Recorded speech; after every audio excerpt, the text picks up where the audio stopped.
Well, I'm happy to be here. I actually just arrived in Oakland about an hour ago. I'm here for the Getting to Zero conference, and my brother actually lives here, so um, I didn't get a lot of sleep last night, so hopefully I'll get through this without too much trouble. So I'm going to talk about our work that we've been doing for the past roughly 20 years and how that work has slowly made its way to building Passive House as standard building practice for us, but also how that work has inspired I would call it a research project, an initiative focused on the affordable housing industry in Pennsylvania and then around the country. And I'm going to focus primarily on very specifically on projects and how we do them. So I'm not going to talk about the fundamentals of Passive House. I'm going to assume that you all understand what the basics are. But what I will start with is, well, I was going to start. Oh, what I will start with is just tell you that, as Lindsay said, I'm an architect, a developer, and a builder. And very simply, I like building our own projects, to be honest. If I didn't have any clients, I'd be happy. I do have clients, but I get the most satisfaction out of doing our own projects, primarily because we do exactly and only what we want. We take massive risks, and sometimes we screw up royally. And I'll talk a little bit about those instances, but I'm perfectly happy screwing up and learning. And they're the most helpful projects for me. They're the most exciting projects to do because of the risk that we take, and sometimes the success that we get, and other times the failures that we have. Are you? But obviously, what's that? In-house, Tim? Say it again. From a construction perspective, are you guys completely in-house? Totally in-house. In fact, I'm usually the guy, like right now, you'll see in a minute, we're completing a 28 unit project, and I'm personally running the day-to-day construction management of that project. So I'm hiring all of the subcontractors, I'm managing the schedule, I'm managing the budget, I'm opening up at 6:30 in the morning, like that, hands-on. Cool. And frankly, it's the only way to go as far as I'm concerned. And Is I've tried other ways. Perspective? What's that? Is it from a quality control perspective, or? It's everything. There's quality control, but then there's actually hitting the schedule, hitting the budget. And I've left it up to, quote, other professionals that have done this in the past, but it just hasn't worked. So maintaining control of the schedule, the budget, the quality, the design, and frankly, the opportunities that we always find where we change what we've designed on paper to what we build in the real world is an amazing opportunity. And if you're not the architect that's running that, then you'll miss those opportunities. So yeah, day-to-day stuff. I just want to, this is all I'm going to say about Passive House and climate change. And I'm not going to go, I could give a whole presentation on that, but it's very simple. By 2050, if we don't have carbon neutral buildings as building code, we all know we're screwed.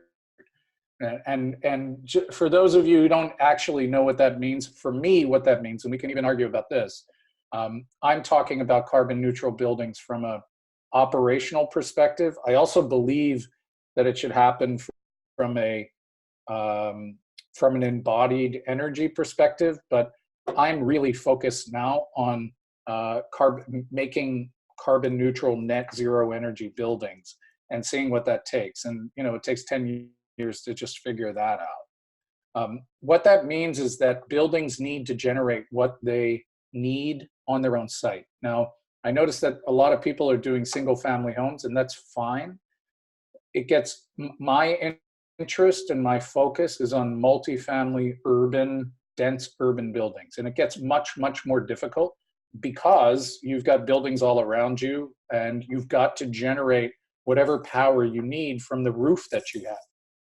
So I make this point of buildings generating what they need on their own site because it introduces the importance, and again, I'm not going to talk about this, but it introduces the importance of what passive house is, because what passive house does primarily is radically reduce the amount of energy a building needs so that the roof can generate what the building needs. And it's a real estate issue. It's a square footage issue.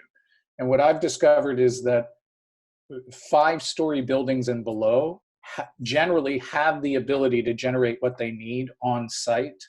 You get to 20-story buildings, it's a different story. But only if your envelope is built to the passive house standard. So let me just move on, because I'm gonna ramble through a whole bunch of projects, and then I'm gonna end with this affordable housing initiative. I'm not gonna end there. I'm gonna come to the end with that. And then the last thing I'm gonna talk about is actually something that we're working on that we're calling a manual that is a kind of step-by-step process that we're going to make available to anybody who wants to, about how to build a high-performance, net zero energy multifamily building. But one of the first projects that we worked on in 2015 was a 26-unit townhome development called Stable Flats. And when you have a site of this scale in an urban environment, sometimes you don't have a choice, and you'll see some other projects that we didn't. But in this case, we had the choice to arrange the buildings in a way, in a productive way, meaning towards the south. If you can do that, it's a good thing, because you can control the southern sunlight the best. If you're facing east or west, it's more difficult. So that's what we did. We arranged the site into 3 blocks of townhomes with these kind of muses in between, maximizing the amount of solar generation that we could create from both the roof as well as the walls. But what I also like to say is that if we're going to think, if we think that we're going to make carbon neutral net zero energy buildings standard by 2050, we have to also stop building buildings the way we've been building them for 100 years, 150 years. We've got to start thinking about more mass production, in this case, modular ways of building, where you can control the environment, you can control the labor, you can control the quality, you can control the schedule a lot more. And I'll show you 3 very different approaches to the way that we've been building these buildings. But in each case, we've been rethinking the way we build buildings. We'll never build a building one stick at a time anymore. So in this case, we actually started a modular company, stupidest thing we've ever done. But we did it. We had crooks for partners, so that's why it was stupid. But we actually built several buildings, several passive house buildings. These were 3 of them. And I gotta say, it went together beautifully. We specifically worked with a way of building that they've been building with for 20 years, these people in this factory. And we just tweaked how we did it. In other words, we weren't reinventing how we built these buildings. These are 2x6 stud walls, 2x12 floor joists. We really just focused on the air tightness, the window details, the exterior insulation, and that's it. And so we weren't retraining the entire factory. We were just tweaking it. And these are those buildings coming together on site. One of the things you get to decide very early on in a passive house building is where your thermal envelope begins and ends. Very often people include the basement in their thermal envelope. We didn't this time, and that's what that red line indicates. It can go either way. It just really depends on how you intend to live in this building, and how you, very often, if you include the basement in the thermal envelope, it becomes a much more expensive building. We're beginning to see how, with the larger buildings that we do, that might change. But in this case, we took the basement out of the thermal envelope. And in that basement, we put this wacky Frankenstein-esque HVAC system. We literally took a PTAC, a GE PTAC, and anybody know what a PTAC is? No. Okay, a packaged thermal PTAC, packaged thermal air conditioning unit. They're generally crappy heat pumps that are through wall. You cut off. It's like in a hotel room, but they're ducted. These things are ducted, and they're crappy primarily because they're just a big hole in the wall. So if you deal with the hole in the wall by pulling it out of the wall and actually ducting it to the wall and insulating that ductwork, it's actually a very simple heat pump with a COP of like 3.5, or I forget exactly what it was. And then we tied that into an ERV. And so this crazy ductwork, this was early on. This was finished in 2015, but we started this in like 2012. We're never going to build this way again, but this was a really great way to work with off-the-shelf products that were not that we couldn't find really efficient ways of doing otherwise. And here are those first three. These are 26 units, 26 townhomes, but these were the first three that were built. And these were the ones that built in the modular factory. And this is what they look like inside. Very simple, open, clean units. And then these were those first three right here. And then we built, it's a complicated project because there are many developers involved. These were different developers. We took two on the corner here. We took two foundations, and somebody bought two foundations, and we redesigned those two foundations into one home.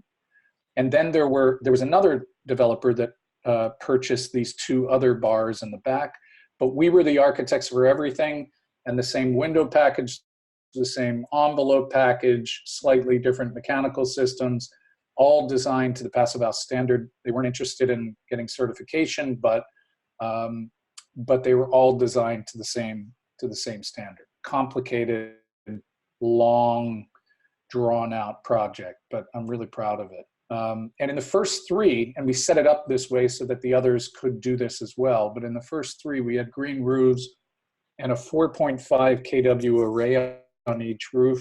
Had the ability for about an 8.5 kW array on each, which you'll see what that means in a minute.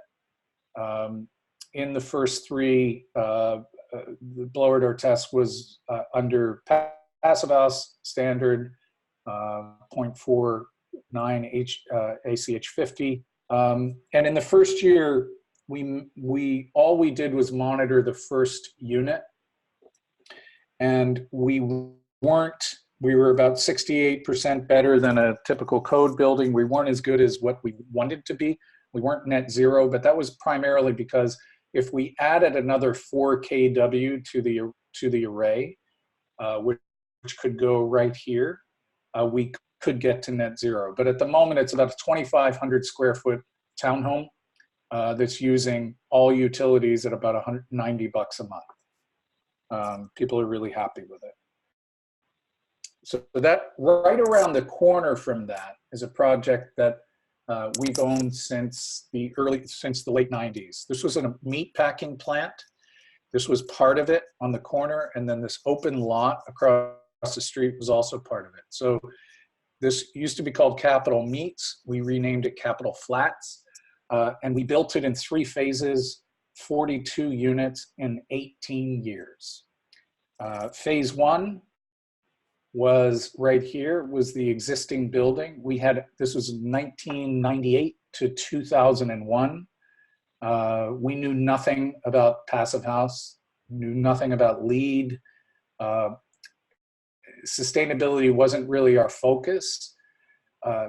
Really our focus at the time was the relationship between designing and building. So in building everything we design, I was always a big fan of letting the construction site be a creative part of the process. So in phase 1, which I'm not going to show you, it was a renovation project, and we built every door, handmade every door, every handle, every window, and it was all about drawing as little as possible and designing on site as much as possible.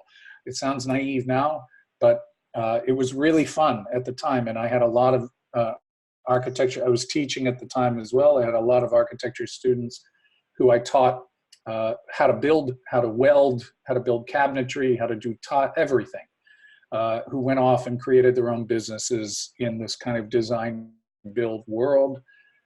So that's what phase 1 was about at that time. Phase 2, which is over here, which is called Thin Flats, that was a LEED plat. It was the first LEED platinum duplexes in the country. We thought that was the bee's knees at the time. And phase 3, we came back about 10 years later, and that became this Passive House project. And here they are in 3D. So you can see 1999, 2008, 2017. Now, here's what I meant earlier. This is a 4-story building, and I gotta say, just kind of a step back, broad stroke perspective. If we think that we're going to be building carbon neutral, net zero energy buildings, every roof on every building is going to look like this, one way or another. It just has to.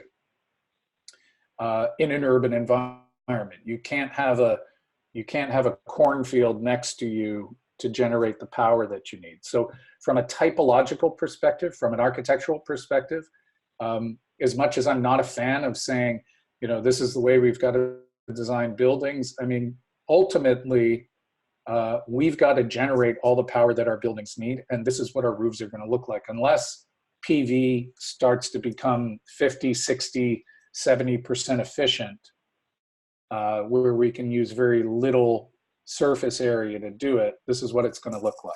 But this project for us was a kind of a game changer. It was the first time that we've really taken on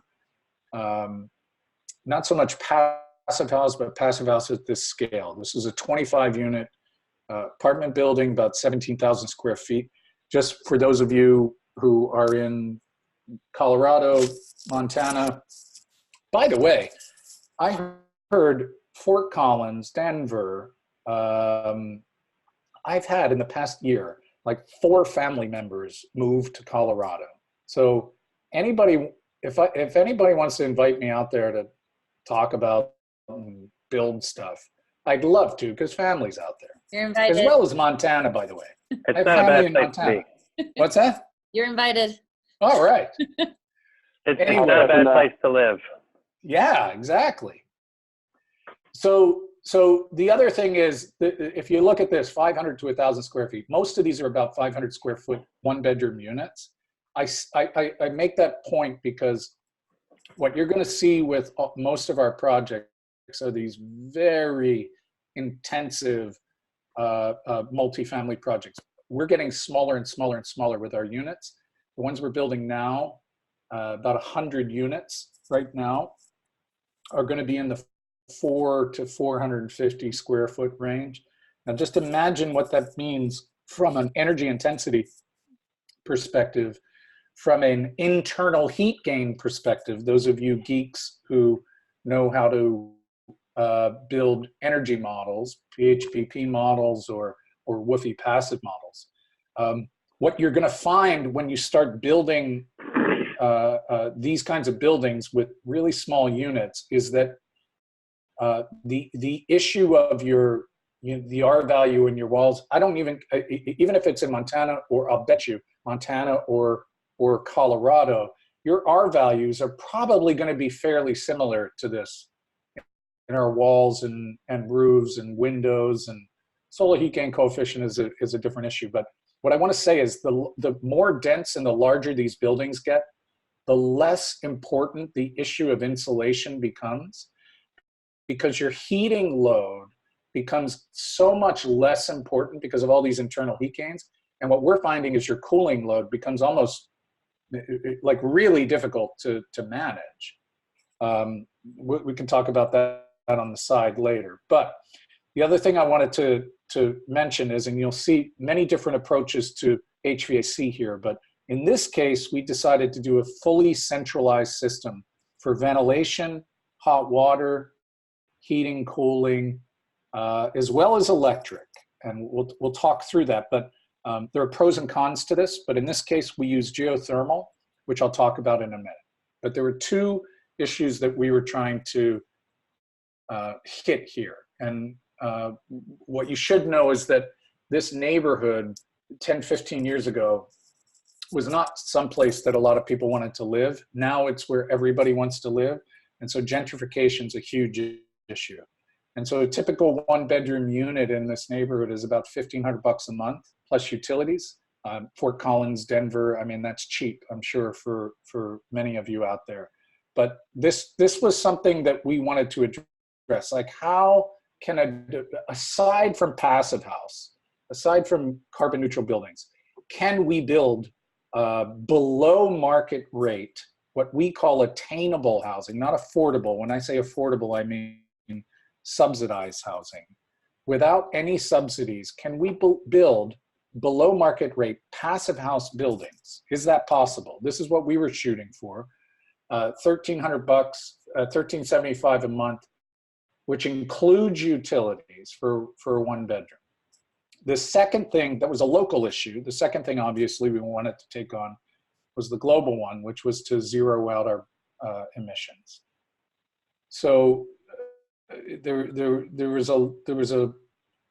were a lot of foundations with a lot of different buildings on the site that we discovered as we started to excavate. But ultimately, this is a really basic building. Found the concrete foundation. We chose to keep the foundation out of the thermal envelope, but you'll notice this steel structure here, and that becomes a complicated condition because those of you who know about a passive house know that you need to eliminate thermal bridges. So how do you do that? Well, we focus really carefully on how the steel met with the thermal envelope. And so there's this thermal pad, there's this thermal break pad between the columns and the structure. And then we worked really carefully on insulating exterior insulation around that structure. And then this red line is your air barrier that needs to remain continuous as well. And so we paid a lot of attention to both the air barrier as well as the exterior insulation to keep this thermal bridging down. We also did it at the foundation. Here's the first floor structure.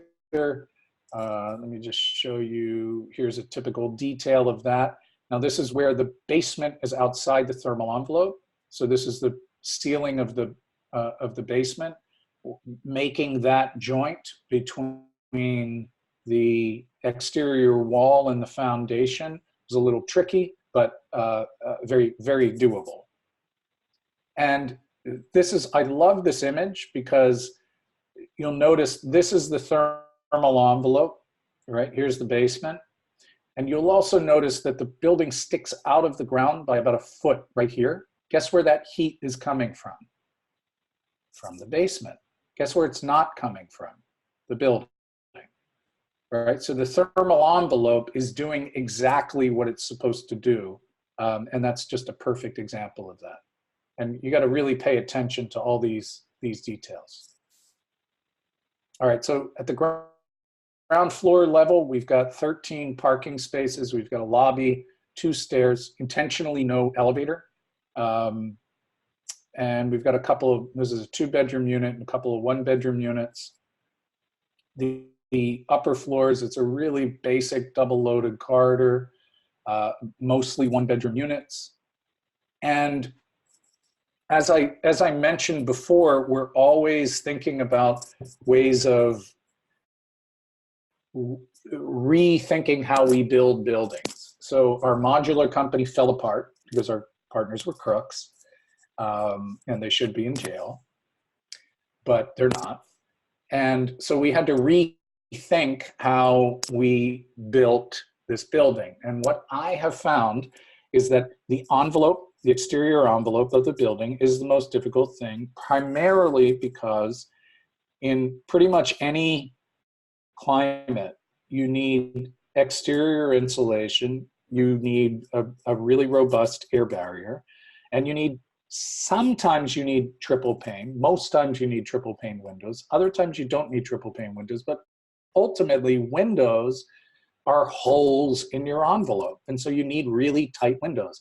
So what if you could have an envelope that was prefabricated in a factory where all those conditions were dealt with? And that's what we took on instead of modular building, a panelized building through a company called, I'm sure you've heard of them, Build Smart.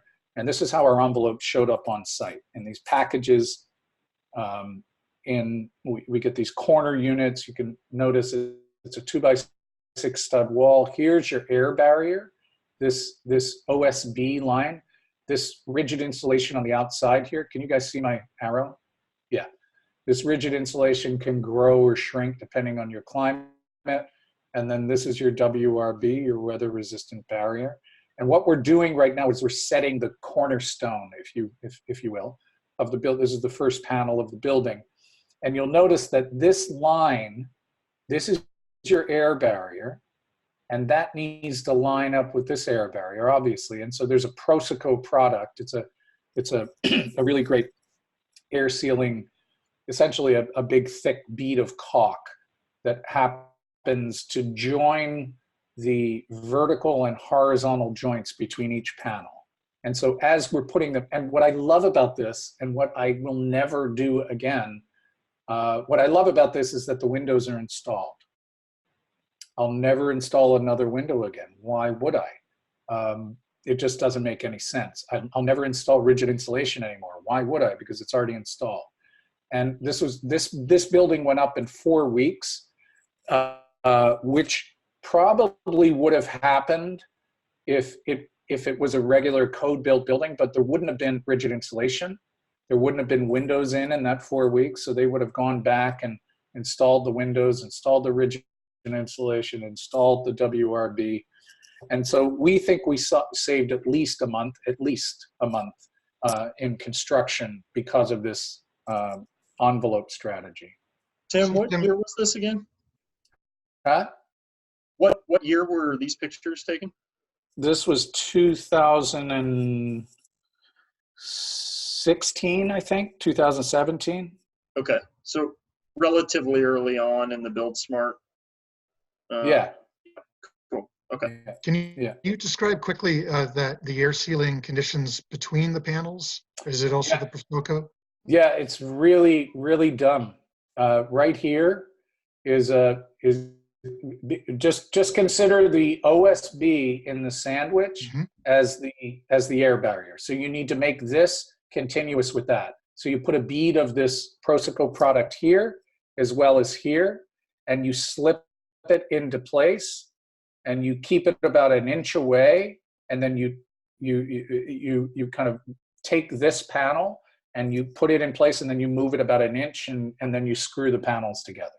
Okay. It's really the Proseco ties the OSB air barrier together. Great. I haven't seen that detail before. Yeah. Curious about shear. Shear? It looks like there's, 4 inches VPS on the outside of the studs? Yeah, but you've got all the shear you need with the OSB. Oh, got it. Yeah. Okay. All right, so we could talk more about that later, but I just wanted, because I got so much to give you guys, so much. You guys can tell me when to shut up. Now, in this case, we did a centralized ventilation system. What's a centralized ventilation system? It's, in this case, it's a Ventacity ERV, 2 of them, one here and one here, located on the roofs, which I love. They're really beautiful. They're really well designed. We built these curbs, very interesting. This is like, I don't know, there's kind of like poetry in words and poetry in drawings. I love this drawing. This is the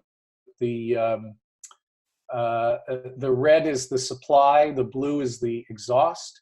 You'll notice that half the building is being supplied by one ERV, half the building is being supplied by another. But we're bringing a supply into the living room, a supply into the bedroom, and exhaust into each bathroom, and exhaust into each kitchen. And they're obviously balanced ventilation. Super like high efficient. I think it's like 82% efficient unit. Really beautiful, has worked wonderfully. Challenging in terms of detailing, this pink is the insulation and the air sealing around bringing up your supply and your exhaust vents. But once you figure that out, and then once if you've only got, in our case, in the hallways, we only had about 12 inches because we had a maximum height of 38 feet for our building. And so we only had 12 inches to maneuver both exhaust and supply ducts in that hallway. This is our drop ceiling. And we even shrunk the hallway structure down to a 2x6 stud. Anyway, more detail than you need, but then the ductwork becomes like art. Isn't that beautiful?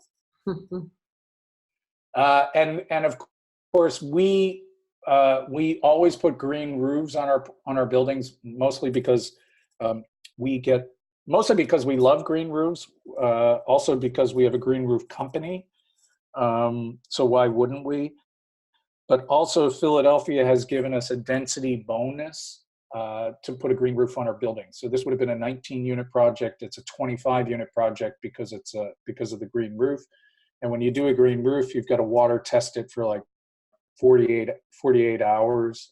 And that's what my roofer is doing right here. And then we're starting to put the roof on to the right. And then we're starting to notice these LVL joists as well as columns that we're creating the superstructure for the PV. And then we're wrapping that in metal. And this is bifacial. Anybody know about bifacial panels? I'm never going to use anything other than bifacial panels. They're amazing. They're translucent. There's no frame. They're just amazing. You'll see what we did with another project in a second. That's what our roof looks like. And then for the HVAC, we drilled 2 1,000-foot deep wells into our drive aisle, and we're pulling water. This is an open well system, really stupid thing to do, but we didn't have a choice because we didn't have enough land. If we wanted to do a closed loop, we would have needed more land. We didn't have it, so we had to drill deep. And so we're actually pulling water from the aquifer and we're having to filter all of that water, manage it. That's been a lot of fun. And then we bring that into this mechanical room in the basement. And here is the center of that mechanical system. This is the heat exchanger for 25 units doing heating, cooling, domestic hot water. This little heat exchanger does everything you need. It's like a little radiator. And then these 2 heat pumps tie into that radiator. These are water-to-water heat pumps. So these do the hot water. These are the tanks that store the hot water. And then, come on. Come on. Not moving. Not sure why it's not moving. Sorry, guys.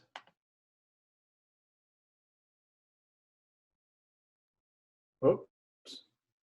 Did that just, okay. I'm Just Are stop you- screen sharing, that's all. So once you get your slides back, you can share your screen again. Okay, I think it just crashed. Give me a second. There we go.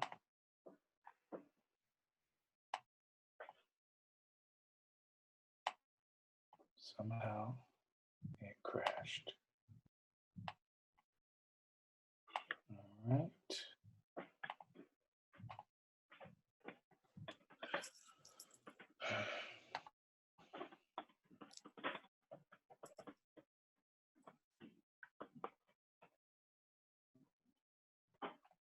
Almost there.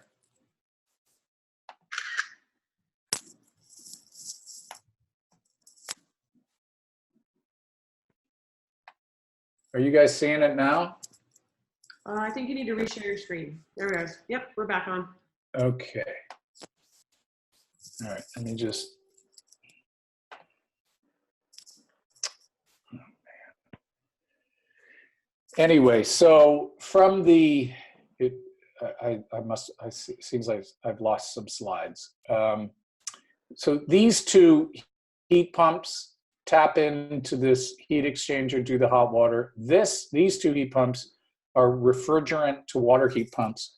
And this is kind of significant for those of you who kind of labor over whether you need a ducted mini split for your one bedroom apartments or non-ducted. We have non-ducted mini splits. Here's our bedroom, here's our living room, here's our bathroom, here's our kitchen. We put this wall mounted unit right here. We have an open transom that can open or close, but we put this wall mounted unit here and it's perfectly fine. So in this project, we separated the heating and cooling from the ventilation, as you can see. So this is dumping your heating and cooling in. This is dealing with your ventilation as two separate systems. Now we've changed that up on other projects, but this works perfectly fine. Oh, come on. One thing I could give a whole talk on is metering. And I'm going to come back to metering at the end of the project, but just think of it this way. You got a multifamily project, you've got apartments that use like $20 a month in utilities. Why would you take up a ton of space in your building for 25 meters and all of the cost per month of each one of those meters for such a small amount of energy, especially if you've got solar on your project and you're getting to net zero. So we made the decision to just put 1 meter in here and to include utilities in our rent. Now, a lot of developers don't like to do that, and I get why they don't. And we're changing how we're going to do this with our next project, because even though our next project, we have 1 meter, we're going to stick with 1 meter, but we're going to charge people a small amount of electricity.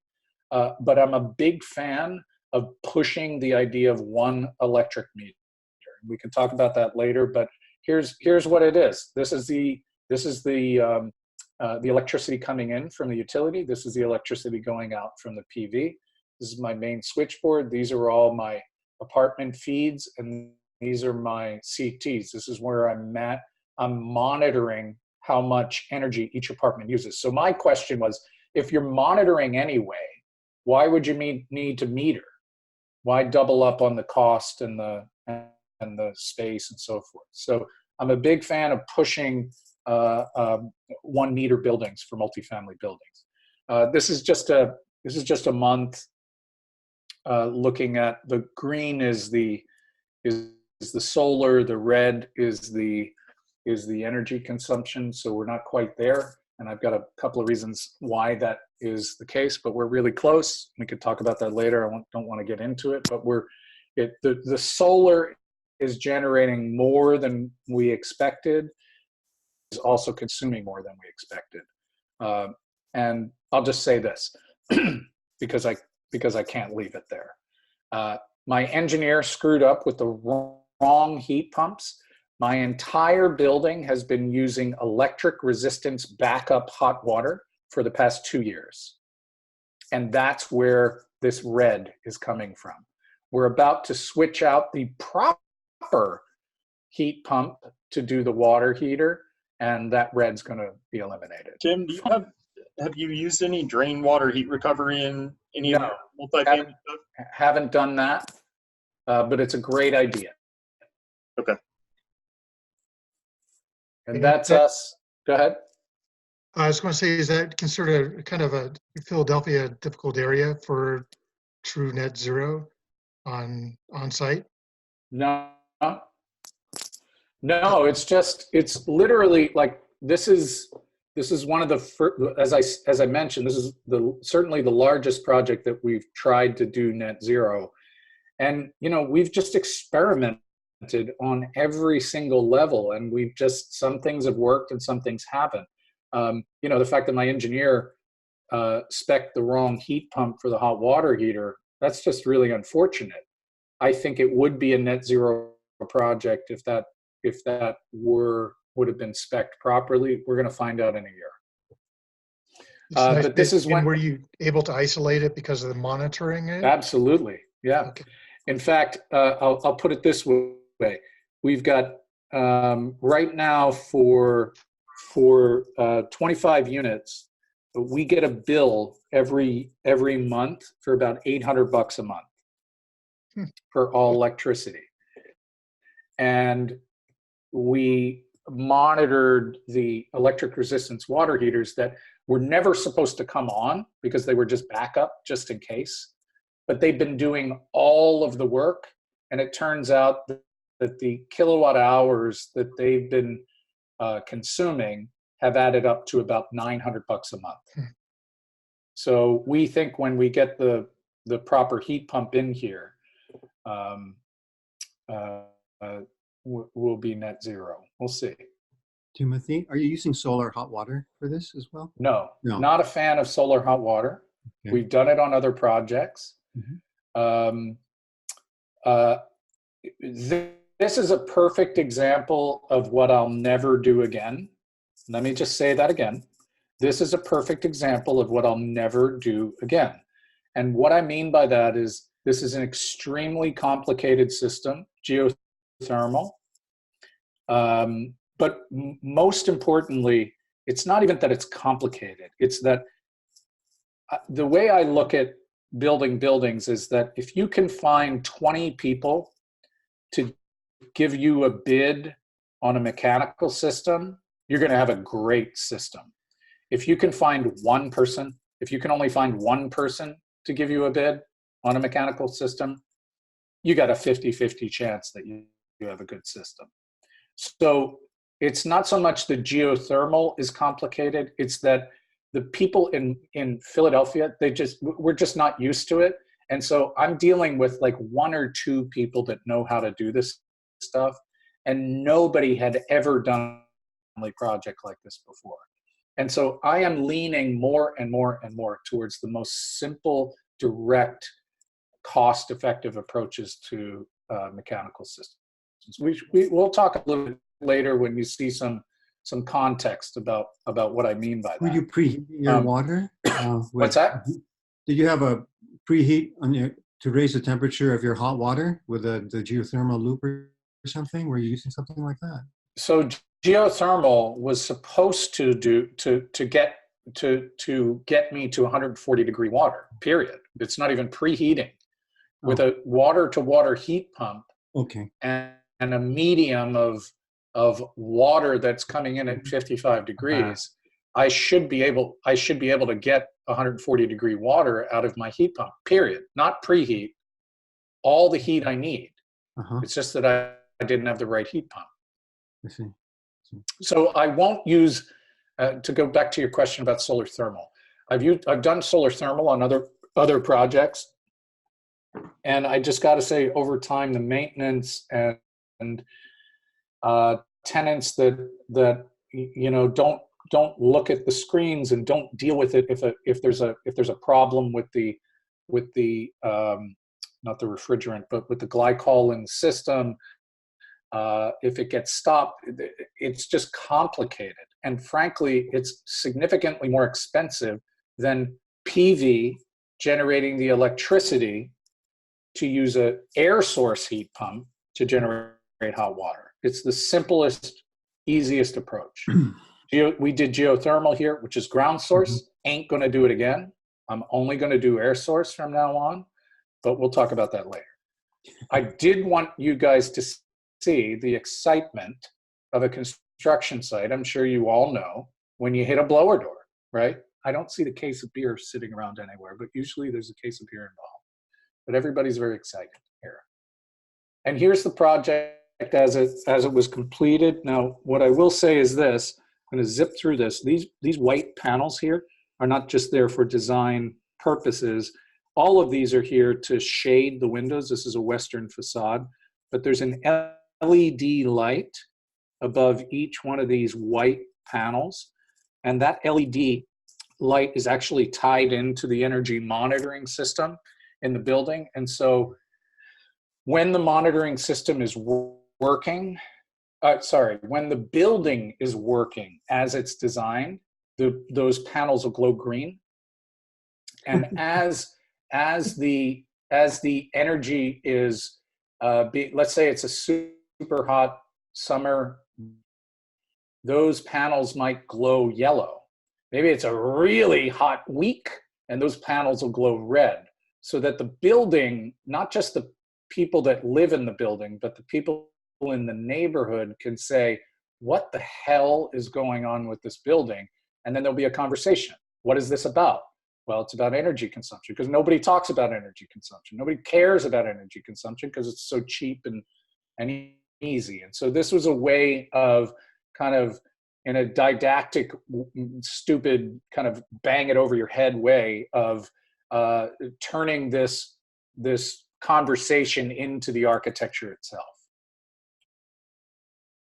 Oh, and each one of these, this is the coolest part, each one of these LED lights is addressable. So it's got, so I know, I can address where it's coming from, but the tenants don't know which light is connected to which apartment, because I wanted to leave a little mystery there. So when people come home, they go, I wonder who that is, who that red panel is. I'm sure that's mine.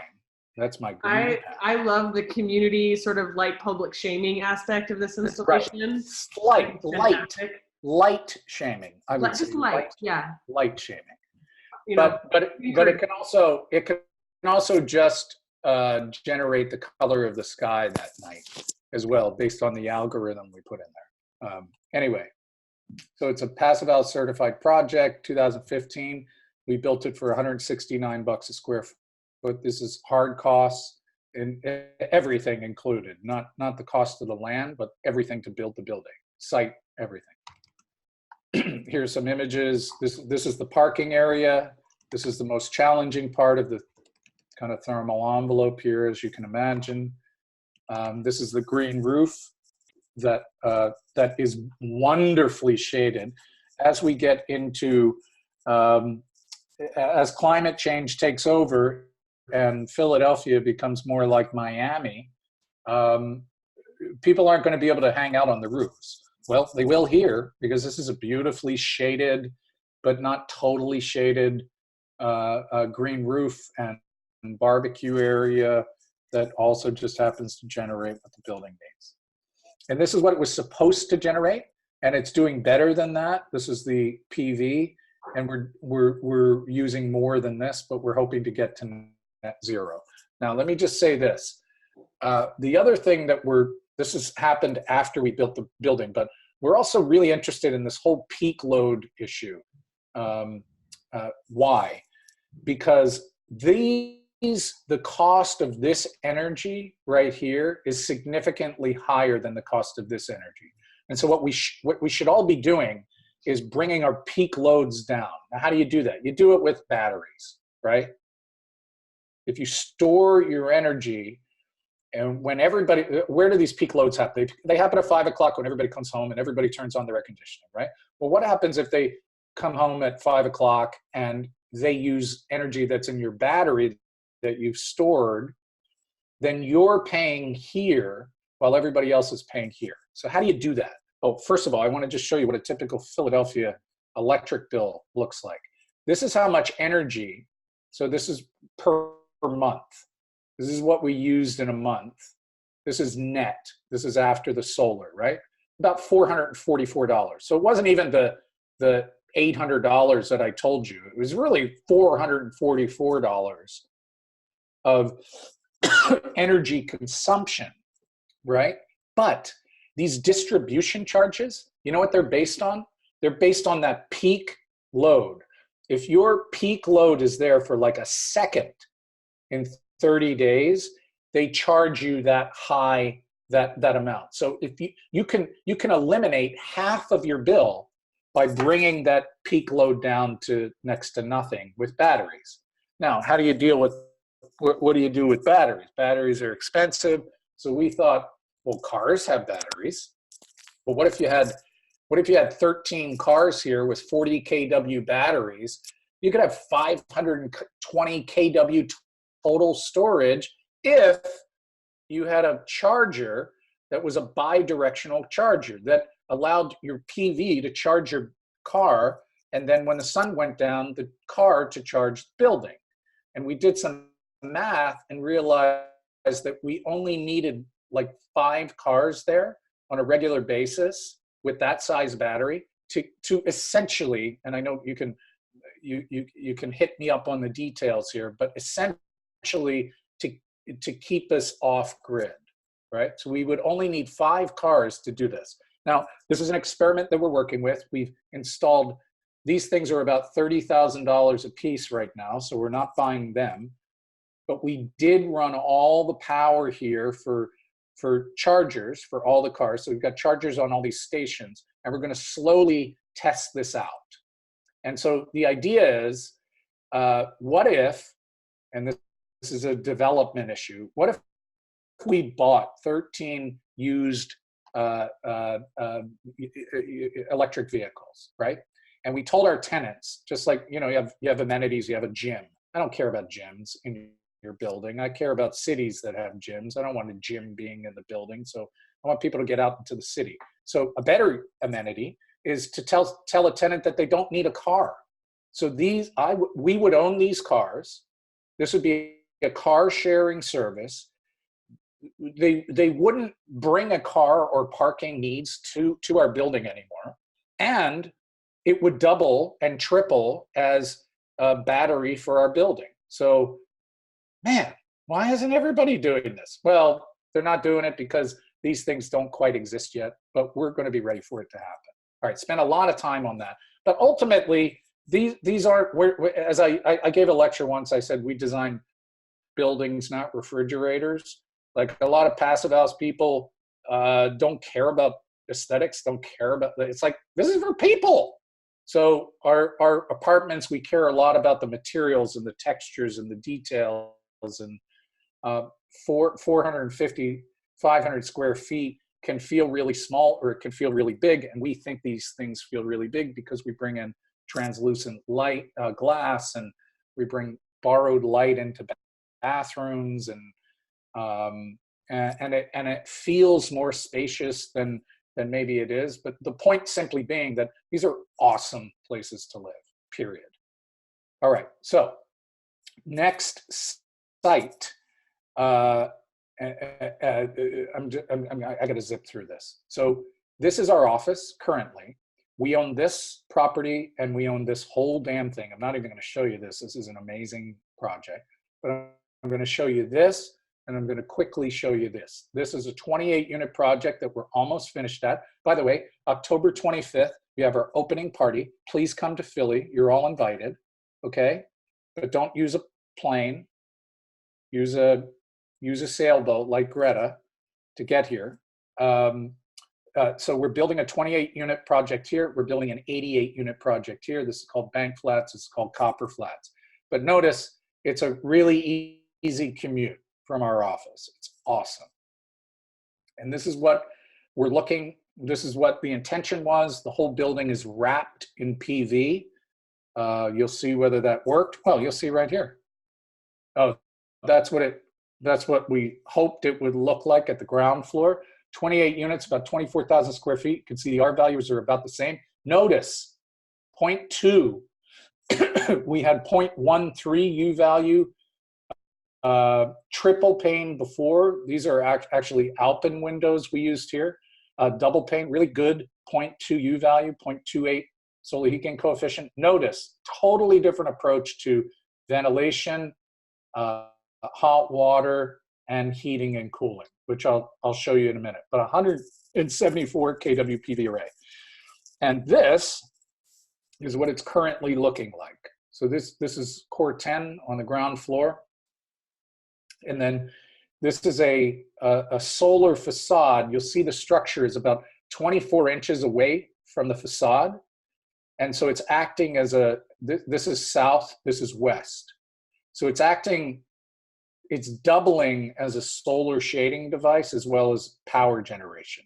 It's hard to tell until you see some of the images from the interior, but I'll get to that in a second. So this is where we're moving our office to. We've got this terrace garden here, got a couple of units on the ground floor, but this is a single loaded corridor with a bunch of, this is about a 300 square foot studio unit, 450 square foot one bedroom units on each floor.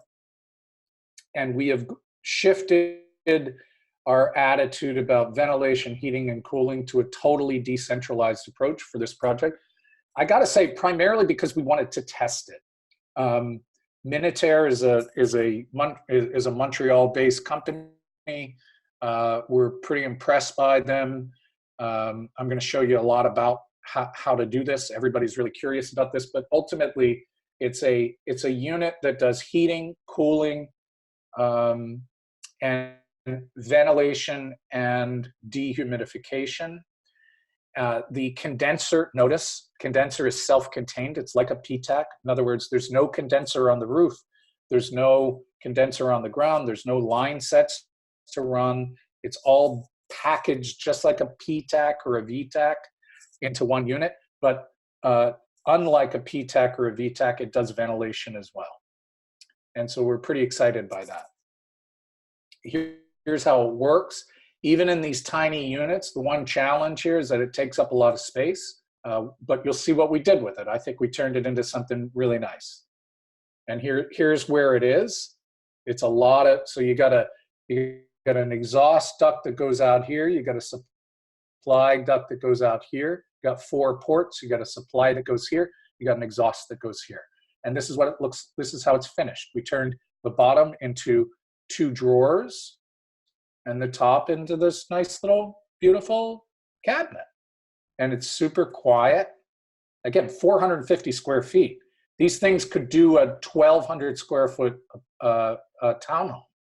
So we've got more than enough capacity and maybe too much capacity, frankly. I mean, hopefully they'll make smaller units, but we're the guinea pigs. Do you have the BTU rating off the top of your head? I don't have it in my head, but I want to say there's While you're at it, maybe the cost. yeah, I mean, it's about a $6,000 unit. Per apartment? Yeah. And by the way, this is a post heater just in case. There's an electric resistance post heater just in case it's needed for ventilation only. So if it treats maybe a 1,500, 1,200 square foot house, maybe 6,000 BTUs? Yeah. Of cooling, you mean? Are you asking of cooling? heating. Heating. Yeah, I don't focus do cooling, I Tom, focus right? only on the cooling. Yeah. That's your main. Yeah, and dehumidification. And that's the beautiful thing about this in Philly. You know, the key is to dehumidify rather than cool. And those of you who know anything about what I'm saying, you'll know that that's important. You guys don't. It doesn't matter out there. Yeah, we live in a dry area. I got it. I got it. You know, I think multifamilies even here, we can load it up with so many interior activities that I don't think people have a good sense of that, to be honest. Right. So dehumidification could be a problem in almost any multifamily, I'd imagine. I agree, because regardless of the climate, the interior conditions, the interior heat loads and humidity, when you're building 450 square foot units, you know, Everybody's eating you really got to ramen. take it on. Yeah. Yeah. Anyway, here are these one bedroom units. We do all these kind of fun we make our own doors, and you know, if this was a typical closet, you wouldn't even notice this, right? This would just be a door. But for us, architecturally, it's an object, and it feels like it's handcrafted rather than developer built. This is the studio unit. This is like 300 square feet. Tim, Oh, here's another thing we did. Go ahead. Tim, What? is your control for those minutaires left up to the user, or Yeah. you? Yeah, it's just a typical thermostat and a booster fan in the bathroom. Okay. Yeah. So 400 square feet. These damn things, these bathrooms that humans need, they take up so much space. In 450 square feet, I'm left with like 12 feet of a living room space, 14 feet of a living room space. So we wanted to do this. We'll see if people like it or not. But we wanted to see if we could squeeze out, we could kind of reorganize these spaces so that the bathrooms didn't kind of take over. And so what we did was we were inspired by Marcel Duchamp and his door that's always open and always closed. Anybody know this really amazing project? I've always been fascinated by this. You get this door that's on a corner that it's closed. When it's closed here, it's open here. When it's closed here, it's open there. So we did the same thing. We said, what if we put a shower here? We get 16 feet. We get 16 feet of space. We make this really thin bathroom with a shower and a toilet and a sink here. But we got this door right here that when it's closed, right? Look what happens. When it's open, it's just it's a hallway. But when it's closed, the whole bathroom becomes one thing. Okay, I don't know if that's clear, but the images, I think, tell the tale. So that's getting into micro unit design stuff, not so much passive house design stuff. Hot water, I am hot and bothered with hot water, I gotta say. Like, you figure the air conditioning, heating, and ventilation stuff out, that's a piece of cake. The hot water is the big issue when it comes to multifamily. It's where all the energy is, all these recirc loops, these centralized gas-fired systems. We started out with a Sandin centralized water system with a loop that ran several hundred feet, recirc loops that you got to, those of you who don't know what I'm talking about, if I've got an apartment over here on the 4th floor, and I've got a central boiler over here, this has got to travel hundreds of feet to get to a kitchen sink. And when I turn the water on, when it comes to passive house, within a half a gallon, I've got to have 120-degree water.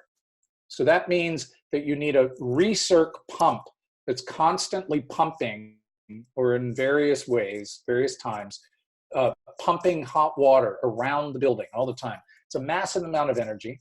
The piping is a massive amount of piping and a massive amount of heat loss. So check this out. I worked with the famous Gary Klein. Those of you who don't know him, write his name down. He's the hot water guru of North America. I went to him and I said, I have had the centralized Sandin system designed here. And I said, I don't like it. But what else can I do? And we came up with this semi-centralized system of we've got 4 blocks of 2 heat pump water heaters. These are typical 80-gallon Rheem air source heat pumps. And they're just located directly below in the basement, 6 to 7 units. So they each handle 6 to 7 units. And here's the cool part. We eliminated, the amazing thing about Gary is he said, what you want to do is you want to eliminate all your horizontal runs as possible. You want to go vertical and as few horizontal runs as possible. so that you're not moving a lot of water around, you're not insulating a lot of pipe. And so that's what we did. So we located these hot water heaters around these cores, and we reduced the amount of heat loss, the amount of pipe, by 75%, just the design of the system itself. So we're really excited about this. It's not up and running yet, but we're really close. The other thing we did was check this. This is why I get so excited. So you got a supply line going up to each apartment, right? Typically there's a return line, which is a totally separate line, a return loop, totally separate insulation, totally separate heat loss. But essentially you're doubling the amount of heat loss and the amount of piping with this return loop. What if you put the return loop inside the supply loop? Let me say that again. What if you put the return loop inside the supply loop? It's literally called a pipe-in-pipe system. It's by a company called Viega.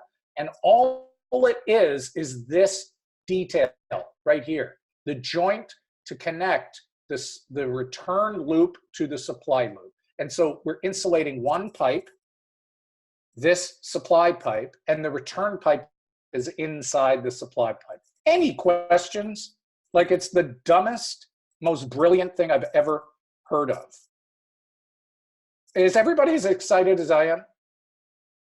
Yeah, that's what I thought. I'm looking at you, Christopher. Thank you.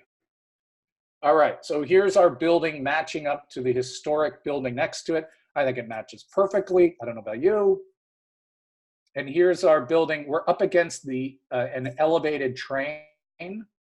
Why not just complicate things, right? But our PV is right at the level of the train, so we're getting all this eastern sun. It's awesome. And this is our southern facade. Here's our green roof. Look at that. Who wouldn't want to build a roof like this? Why would you build anything else? Cost. Here's our southern facade. Here's this was just yesterday, actually 2 days ago. This is where our offices are going to be. We've got a commercial space on the ground floor. Okay, so that's what we're doing now. October 25th, please come. Copper Flats is an 88-unit project that we're breaking ground on now, getting going. And I'm not going to tell you much about it other than it's a similar project. We've got parking. We've got these one-bedroom units, double-loaded corridors, 88 units. We've got green roof. We've got a lot of, even though it's a very different design for the very specific site that we've got, the thing that I'm getting excited by is the things that we can repeat, the things that we've learned from the mechanical system approaches. And in this case, and also manufacturing these buildings. In this case, we're exploring not with Build Smart, but with another company called Blueprint Robotics, which is I can't wait. I cannot wait. This is a company that is going to build the entire building, the walls, the floors, the interior walls, the roofs. They're going to pre-insulate. They're going to pre-drill all of the studs for electric, plumbing, HVAC. They're going to install the MEP. So we're hiring them to essentially be a subcontractor to do 50% of the project. It's going to be a fully vapor open envelope, which is using wood fiber insulation on the outside, cellulose on the inside of the. This is a. If you don't know Blueprint Robotics, you can't use them because they're in Baltimore, but it's an amazing company, and we're really excited to work with them. This is what their factory looks like. It's super precise. These are Germans that have started this company in Baltimore. I don't know where they came from, but they're amazing, and their buildings are incredible. And they've got two approaches to building buildings, code built buildings, and passive house buildings. It's really Are you awesome to kidding hear too that they're using wood fiber and cellulose insulation. Yes, yes. So, and this is how, oh, and they don't just give you 8 by 8 foot panels like Build Smart. They give you 40-foot panels, and they give you the walls and the floors and everything is completely coordinated in the factory. And they're going to build these 88 units. These are 2 separate buildings of 44 units each. They're going to build them with the MEP installed in 6 weeks. So, and the costs are like, I didn't even tell you what the cost of our last project was, but the one we're building now, 160. The one I showed you was $169 a square foot. The one that we're finishing now is $160 a square foot. This one is about $180 a square foot. Total next gen company doing amazing things. Yeah. Now, I'm not allowed to show you these, so I'm going to go really fast. These are for clients. They're future secret projects, so don't put these on YouTube yet. We'll edit that. Yes, you're looking at a 22-story building. I'm not going to tell you anything about it. I'll make a really annoying sound right now to remind you. There you go.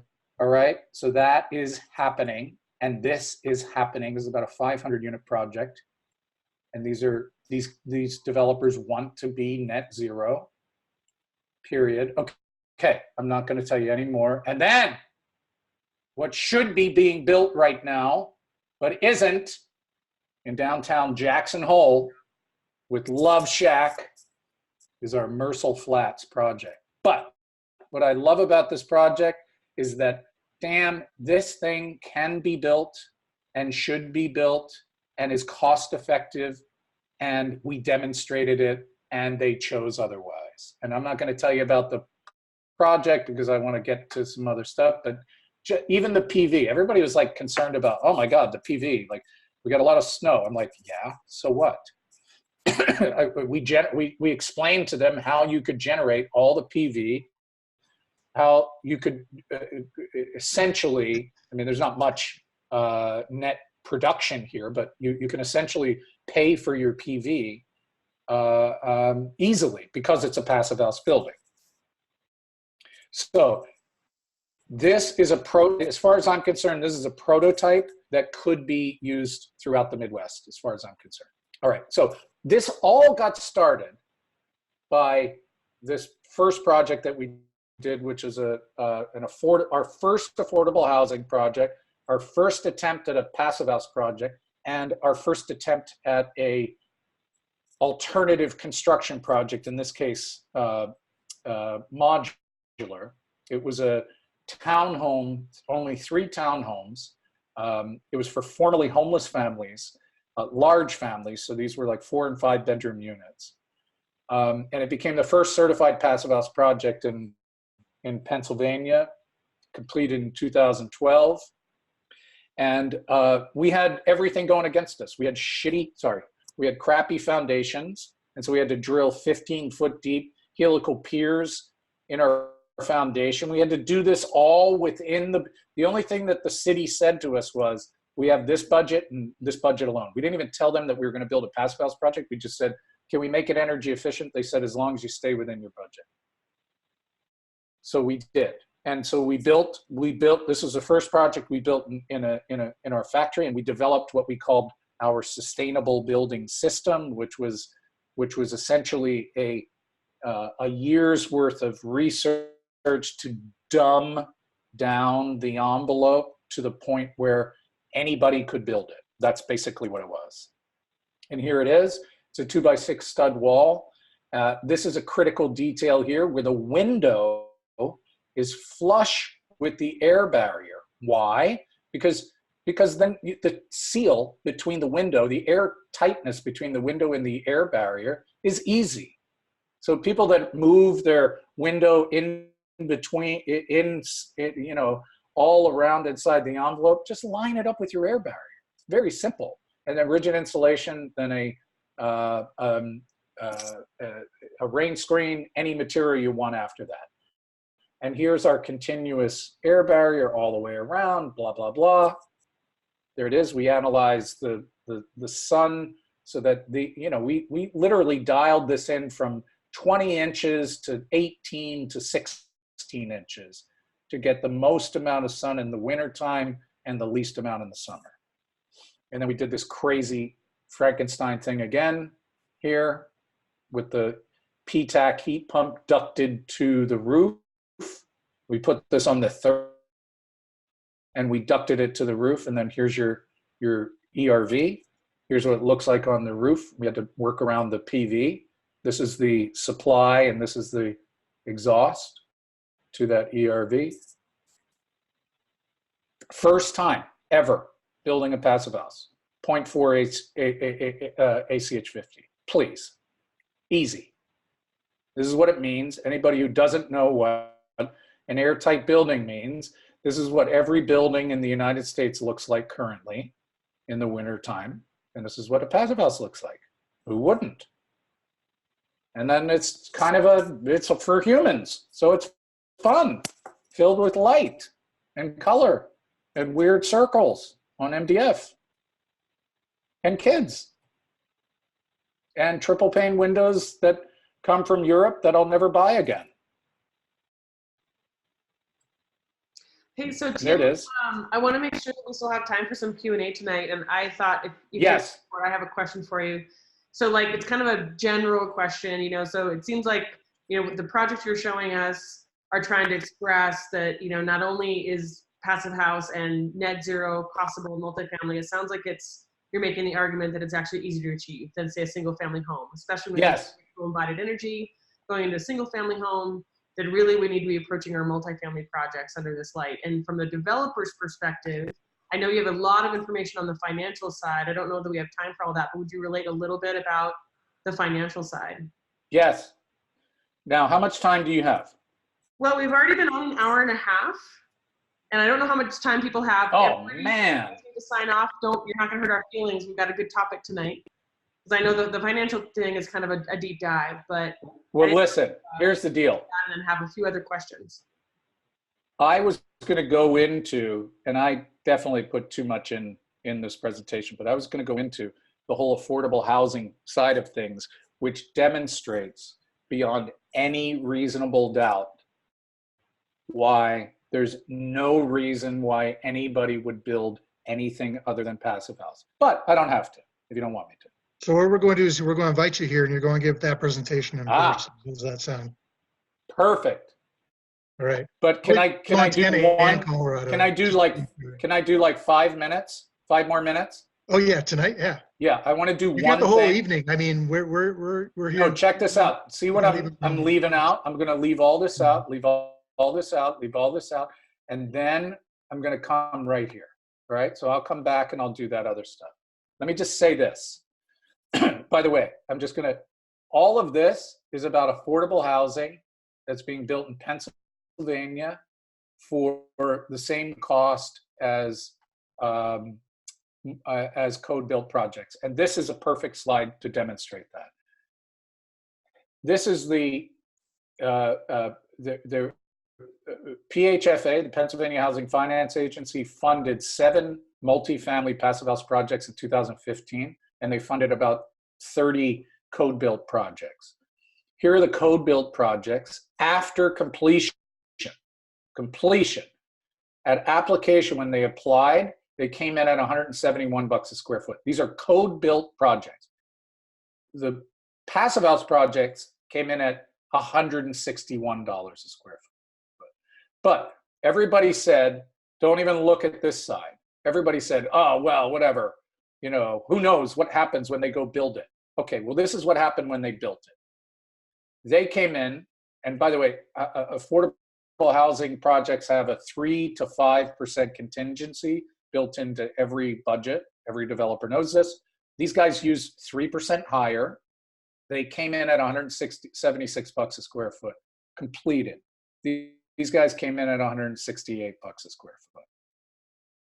And that's just the first year. I could show you the same thing about the other years, and I could show you the same thing about other states. But the thing I wanted to do was this.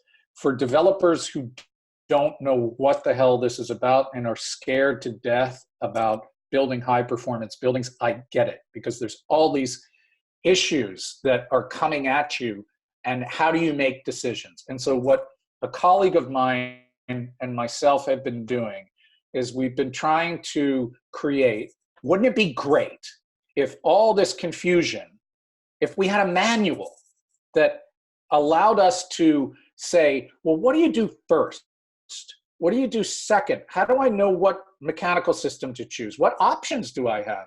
What are my details for this and that and this? So all this craziness, all these multitude of decisions that have to be made, we're really zeroing in and trying to create a manual that we can hand people and say, do this. And this is what it looks like. There are 3 steps. Step 1, choose your energy path. What does that mean? Just choose electricity. Get rid of gas. But you can go with gas.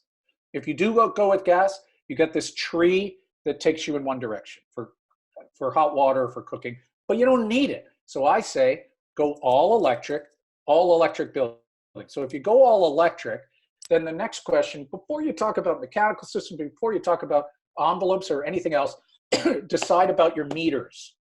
Do you go with 1 meter or multiple meters? And there's, by the way, this is a 2.5-hour lecture that I'm not going to go into. It's a workshop that I've been giving around a little bit. But here's what it looks like. You choose step 1, you go with electric, period. And then you get to your meters. You choose 1 meter or multiple meters. There are all kinds of issues that affect what direction you go, which I won't go into. And then once you do that, you choose your mechanical system. There's a whole series of decisions about centralized versus decentralized, semi-central, and only then do you go after the envelope. And what do you do first? You figure out where your air barrier is, as we talked about, both in section and plan. You have products and details that we can show you. Oh, this is how you deal with a penetration in a wall. This is how you deal with a penetration in a roof. Blah blah blah. And this is how you deal with how to detail a window to a wall. There are a couple of ways. Oh, and by the way, the doors are really complicated because Europeans don't really care about, in the same way that Americans do, ADA stuff. So how do you have an ADA threshold that's also thermally broken? Blah, blah, blah, blah. There's a whole bunch of information that we're putting into this before you even get to the envelope. And then what do you do with the slab? You got basic your foundation. You basically got a slab on grade, which a lot of multifamily affordable housing works with. And there are like 3 or 4 approaches to that. This is not, we're trying to make this not mysterious. Or there's prefabricated foundation systems like this that are amazing, which we've done. This is a project that we did. But then you can also build a basement, and your basement can be built into your thermal envelope. It's all about the detailing. And then when it comes to the walls, there are basically like 2 approaches to walls. These double stud walls that are site built or prefabricated, as in Build Smart, or you've got and there are basically 2 types of roofs. There are pitched roofs, and the detailing around that is very simple. Or there are flat roofs, and the detailing around that is very simple.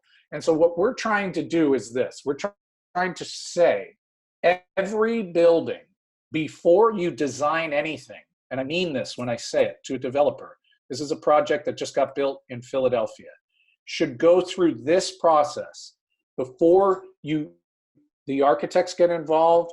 You bring the architects, the engineers, and the builders into one room, and you go through this, and they create this step.